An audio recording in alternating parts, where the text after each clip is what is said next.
Every month, Men's Health would land on this guy's doormat. There's always a big, bold, belly-busting fitness claim. Naturally, I copied what I read month after month. So why didn't I look like the guys I was imitating? Hi, I'm Ian Dowie, the online PT, not the old Palace manager. And today, I'm going to explain how I finally stopped failing at burning belly fat and lost a stone without turning into Mr.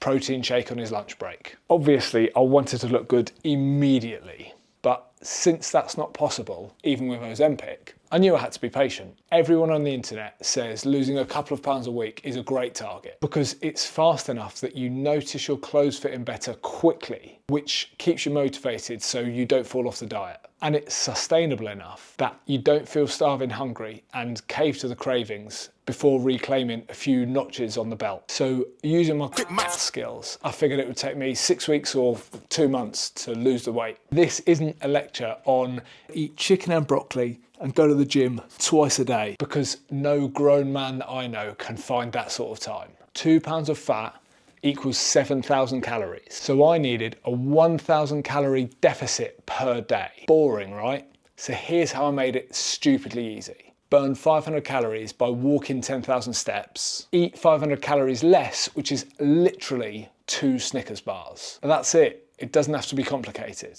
We're going to cut through all the self-help guru and alpha male nonsense to understand the why between what worked and what didn't work. Because understanding this why is how I was able to drop a shirt size. And more importantly, how you will be able to as well. At 20, I thought having a six-pack would magically summon women like some sort of Lynx Africa advert from 2003. Now, at 36, I want to be fit and strong enough that I never have to ask for help moving furniture. And if Frankie occasionally squeezes my arm or pats me on the bum, I am more than happy. So why the hell was I mindlessly copying the plan of someone who was trying to do something that I didn't even want? When I finally set a realistic personal goal of losing a stone without the effort taking over my whole life, everything got easier. Because dropping a shirt size is a hell of a lot easier than getting ripped up for the front cover of Men's Health. And because I wasn't chasing some impossible,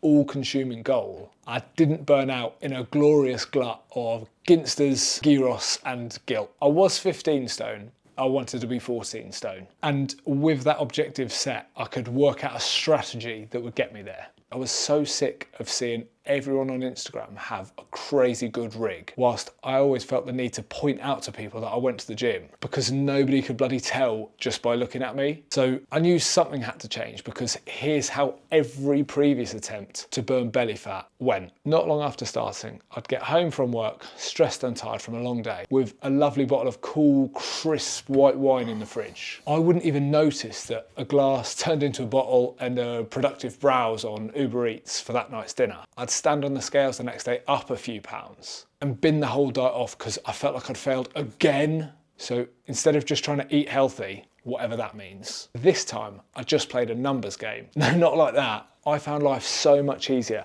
than before, when I just used to copy whatever diet was written down, because they were clearly written by people born without taste buds. What other sort of weirdo can choke down bland, dry chicken breast day after day without being reduced to tears? Or running a 5K every morning before work? Now armed with this simple understanding of the maths behind burning belly fat, I was able to be flexible within my life. If I went out and had a couple of beers on a Friday night, I knew that was going to be 400 or 500 calories. So either that means my Friday diet is neutral, or I have to do an extra 10,000 steps over the weekend to make up that 500 calories. Maybe I'll walk to the shops instead of driving. Maybe I'll have a smaller lunch, which feels easier on weekends because I'm busy doing fun stuff. And because I know how many calories a pound of fat is worth, I know that if I wake up 3 pounds heavier after a couple of beers and a bag of crisps,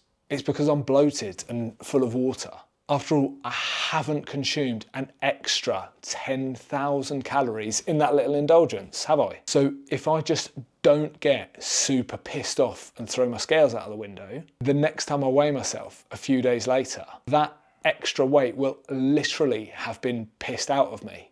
by finally seeing behind the scenes and understanding which parts of a diet are important for burning belly fat and which parts are just window dressing, I'm now forever able to fit fat loss into my life in a way that works for me instead of mindlessly copying somebody else. Because every time I tried that way in the past, it never worked. Suddenly, burning belly fat isn't this big, dramatic, on the wagon, off the wagon again nightmare. It's all just numbers.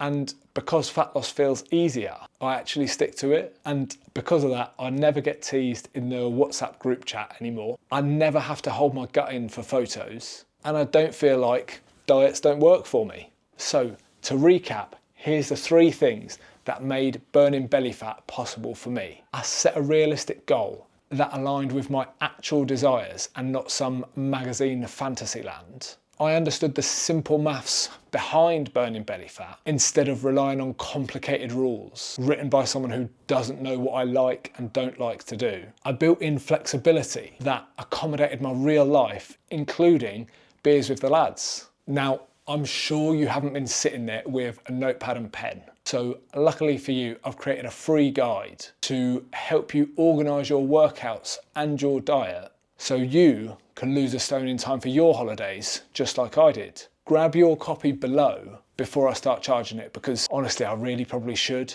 And if you want to see me break down the 5 priorities for fat loss, click here and watch this video. Cheers.